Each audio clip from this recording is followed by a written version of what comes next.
Gracias por acompañarnos en esta conversación estratégica sobre el panorama actual de amenazas cibernéticas. Y hoy tenemos el honor de dialogar con Marcos Ferreira, director Sales Engineering de CrowdStrike, uno de los líderes clave en Latinoamérica, empresa con la que compartimos no solo una alianza tecnológica, sino una visión común.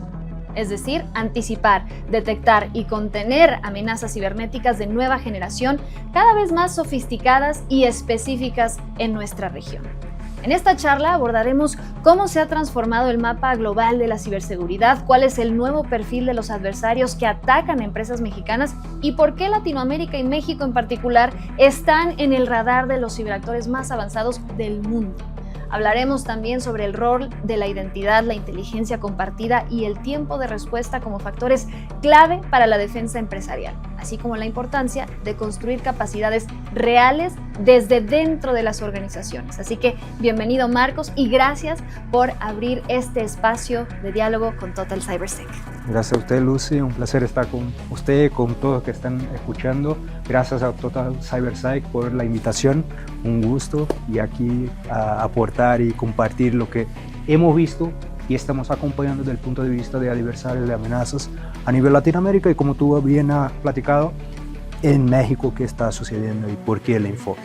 Me gustaría arrancar precisamente ahí, si nos puedes ayudar con un panorama general, ¿no? Y sobre todo, pues, ¿cuáles dirías fueron los principales diferenciadores de las amenazas en Latinoamérica durante 2024 frente a otras regiones como Europa o Norteamérica? Sí.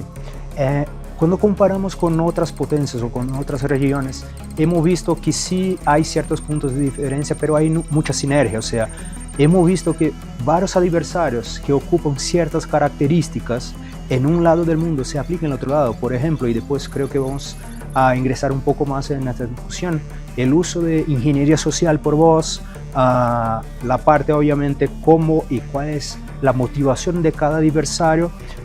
Y en Latinoamérica existen motivaciones que son un poco más fuertes comparando con otras potencias, que hemos visto en nuestra región, pero otra vez, y vuelvo, hay mucha similitud, hay mucha cercanía a nivel global de cómo ellos están actuando y cuáles son sus principales enfoques y cómo han aportado y acercado del punto de vista de ataque, obviamente, a las empresas, tanto privada cuanto pública en la región. ¿Y cómo dirías que ven a México los ciberactores? Mira, cuando empezamos a ver, empezando a Latinoamérica como un todo, existen países que obviamente tienen una presencia o tienen más, obviamente, no solo número de empresas, pero oportunidad para esos adversarios.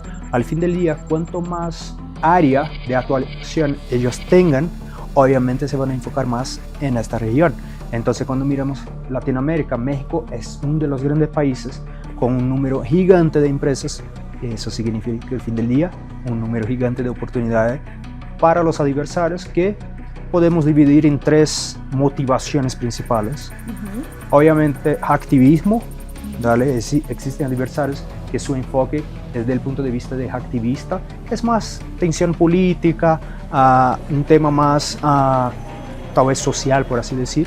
Existe el cibercrimen, que es lo que muchos escuchan como ransomware. Al fin del día, el crimen, el enfoque principal es generar, monetizar, o sea, plata. Y obviamente los Estados-nación o nation states, que son grupos sustentados por gobiernos, que ahí es mucho robo de propiedad intelectual. Y entonces, ¿tú considerarías que México se ha convertido en un objetivo cada vez más deseado? No diría convertido, creo que siempre fue, pero ciberseguridad se vuelve cada año más un punto de no solo reflexión, pero no sé si se dice así, pero es un punto de importancia cada año que pasa más fuerte. O sea, hablamos mucho más de ciberseguridad hoy en día que hablamos hace un año, 2 años, 10 años antes. México, por su presencia, por su tamaño, siempre fue el enfoque de varios adversarios. O sea, no es que empezó ahora, es que ahora creo que estamos entendiendo, mirando y obviamente teniendo más conciencia de lo que está sucediendo, ¿vale? Sí, México es uno de los principales enfoques de los adversarios por su tamaño y obviamente lo que hablé, por la área que ellos pueden actuar. Ahora, no se habla necesariamente tanto de México cuando uno habla, ¿no?, de las ciberamenazas, piensa quizás en otros países, objetivos mucho más visibles. Entonces, ¿por qué vale la pena enfocarse en México y hablar de lo que está pasando en México? Ahí yo salgo un poco de México y me voy a Latinoamérica. Creo que una cosa, un punto de reflexión o de pensar de nosotros existe o aún estamos empezando en regulamentación, legislación. Entonces, por no haber una fortificación o aún no estamos tan maduros como, no sé, una Europa, que existe regulamentación, cuando pasa algo la gente tiene que hablar, no se habla tanto. Eso no quiere decir que no está sucediendo. Cuando miramos y mucha gente, eso pasa mucho en Europa o Estados Unidos, en otra región, no, es que ahí se hace más público. Eso no quiere decir que no está sucediendo en Latinoamérica y en específico en México. Y ahí yo entro en dos puntos. Cuando miramos el cibercrimen o la área de ciber en general, toda vez que alguna empresa tiene un impacto de ransomware, por obviamente todo ruido, mucha gente se entera. Y la gente, otra vez hubo un ransomware. Entonces, toda vez que tiene ransomware, la gente se entera y empezó a preocupar. Cuanto más eventos de ransomware existen, más preocupación existe y por ahí vamos. Pero aún creo que hablamos poco comparando con otras naciones, y no solo México, a nivel Latinoamérica, de los que son nation states. Porque ellos son extremadamente sofisticados, bajo radar, hacen poquísimo ruido, entonces poco se habla. ¿Eso quiere decir que no está sucediendo? No está. Entonces creo que es mucho de percepción, no es que ocurre más en un lugar u otro, aquí sí ocurre mucho del punto de vista, y te diría que México es uno de los grandes puntos en Latinoamérica donde hemos visto del punto de vista de adversarios, y ahí yo puedo, por ejemplo, en los últimos 30 días, solo de nation state, hemos visto activos 5 grandes potencias actuando en México. Hablando de cibercrimen, de crimen, estoy hablando de más de 10 grupos actuando solo en México. Entonces, tenemos que tener cuidado sobre percepción versus realidad. Claro. Y entonces, ya nos hablabas un poco de los adversarios, a quién nos enfrentamos, las distintas, digamos, categorías, pero ¿cuáles serían entonces las principales motivaciones detrás de los ataques a empresas en México?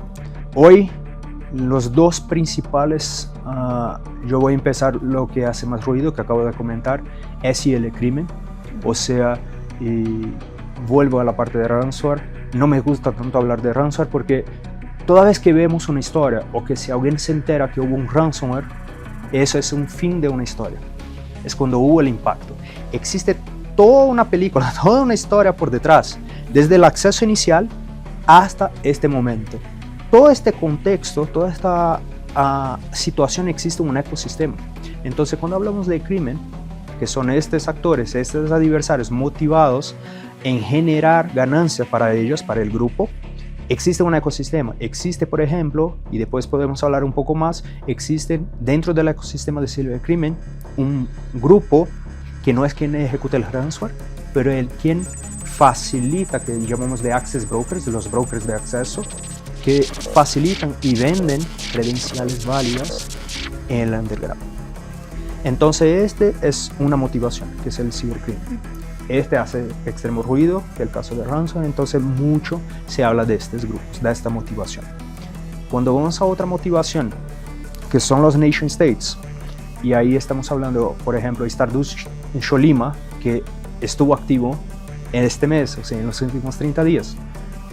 Sholima, para quien no ubica, en CrowdStrike nombramos los adversarios. El crimen son los spiders. Entonces, cuando yo hablo de un blind spider o squab spider que es enfocado en México, estoy hablando de cibercrimen, de crimen. Cuando yo hablo de Sholima, estoy hablando de Norcorea. Cuando yo hablo de un panda, ahí es China y por ahí vamos. Cuando hablo de los grupos de nation state, el enfoque de ellos es robo de propiedad intelectual.